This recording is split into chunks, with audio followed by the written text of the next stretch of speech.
Guys and welcome back to my YouTube channel. और कैसे हैं आप सब लोग। आई विश कि आप सब लोग बहुत अच्छे होंगे और अच्छे से अपने एग्ज़ाम की प्रिपरेशन कर रहे होंगे, बिकॉज आपके नर्सिंग के एग्ज़ाम आ रहे हैं। तो नर्सिंग के एग्ज़ाम देने के बाद आप एक बार इस वीडियो को ज़रूर देख लेना, क्योंकि आज इस वीडियो में मैं आपको ना नर्सिंग की कुछ रियलिटी बताने वाली हूँ। क्योंकि मैं जब इस फील्ड में आई थी ना, तो मुझे ये सब नहीं पता था। लेकिन मुझे ये लगता है कि अब जो भी आने वाले हैं उन बच्चों को सबको पता होना चाहिए कि नर्सिंग की रियलिटी क्या है। तो चलो आप वीडियो को स्टार्ट करते हैं। तो जो नर्सिंग होता है ना, उसके दो फील्ड होता है, एक होता है थियोरेटिकल और एक होता है प्रैक्टिकल।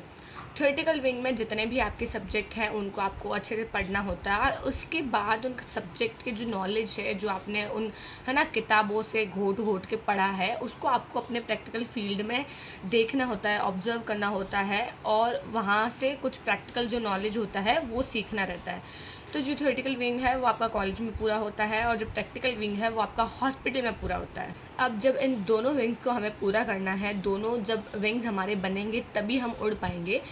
तो इन विंग्स को ना पूरा करने के लिए आपको बहुत मेहनत करनी पड़ती है। थियोरेटिकल विंग को पूरा करने के लिए आपको इतने सारे सब्जेक्ट्स पढ़ने पड़ते हैं। जब मैंने एंटर किया था नर्सिंग के फील्ड में, तो मुझे नहीं पता था कि हर सेमेस्टर वाइज आपके सब्जेक्ट चेंज होते रहते हैं, और हर सेमेस्टर में आपको एक नया सब्जेक्ट दे दिया जाता है, जिसको आपको 6 महीने में पूरा अच्छे से पढ़ के उसका एग्ज़ाम देना है और उसको क्लियर करना है। अगर आपने क्लियर नहीं किया तो आपकी बैक लग जाती है, जिससे कि जो आपकी नर्सिंग है वो 4 साल की 8 साल में बदल जाती है और आपको पता भी नहीं चलता है।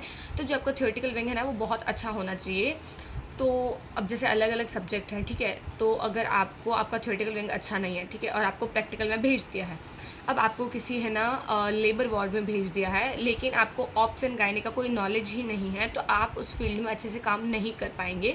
तो आपको हर सब्जेक्ट का अच्छे से नॉलेज होना चाहिए। और अभी तो ड्यूरेशन भी सेमेस्टर का कर दिया है, तो आपको उस नॉलेज को पूरे 6 महीने में ही पूरे नॉलेज को कंप्लीट करना है। आपको 6 महीने में उसको इतना डेप्थ पढ़ना है कि अगर आपको थ्योरी से उठा के प्रैक्टिकल में भेज दें तो आप उस नॉलेज को अप्लाई कर पाए। अभी जैसे कि मैं यहाँ पे सब्जेक्ट्स की बात कर रही हूँ, तो आपको जो आपके 8 सेमेस्टर हैं उसमें आपको हर सेमेस्टर में अलग अलग सब्जेक्ट मिलता है, और आपको अलग अलग सब्जेक्ट पढ़ना पड़ता है।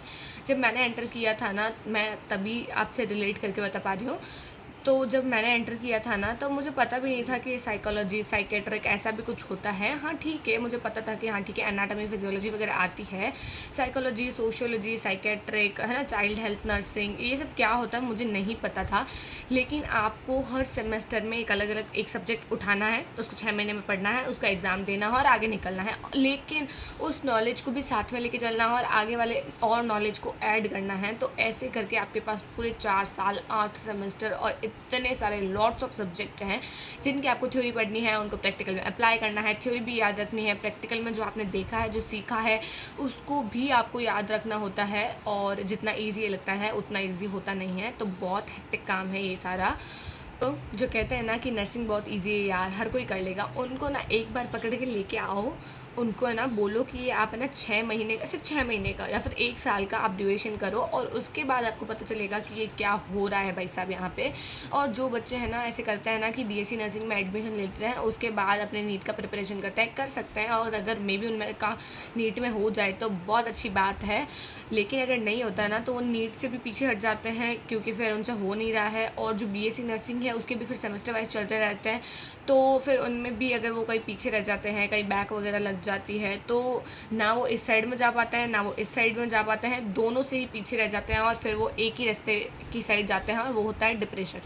तो आप अगर जिस कोर्स को चूज़ कर रहे हैं उसको पूरे दिल से चूज़ करें। ऐसा नहीं है कि आप पहले बीएससी नर्सिंग में जा रहे हैं, उसके बाद आप लोग कह रहे हैं कि मेरा सेकंड ऑप्शन नहीं रहेगा। आपको लग रहा है कि हाँ ठीक है, मैं कर सकता हूँ नीट, और उसके बीच में मुझे कोई कोर्स करना है, तो आप नीट की तरफ और बीएससी नर्सिंग को ऐसे 2 हाथों में रख सकते हैं। अदरवाइज़ अगर आपको लग रहा है कि नहीं यार, अभी नीट से है ना मुझे पीछे हट जाना चाहिए और मुझे अपना फील्ड अभी नर्सिंग में ही बनाना है, क्योंकि नर्सिंग है ना कोई ऐसे अभी एरा गैरा फील्ड नहीं रहा है। पहले भी ऐसा कोई फील्ड नहीं था, पर पहले लोगों को इसके बारे में पता नहीं था। अब धीरे धीरे जब लोगों को इसके बारे में पता चल रहा है, तो हमें पता चल रहा है कि नर्सिंग कोई एरा गैरा फील्ड नहीं है। तो अगर अपने मन से कर रहे हैं तो वो पूरा अपने मन से करें, वरना ना आप इधर के रहेंगे ना आप इधर के रहेंगे। तो नर्सिंग एक बहुत अच्छा फील्ड है, आप अपने खुले मन से इस फील्ड के अंदर आ सकते हैं।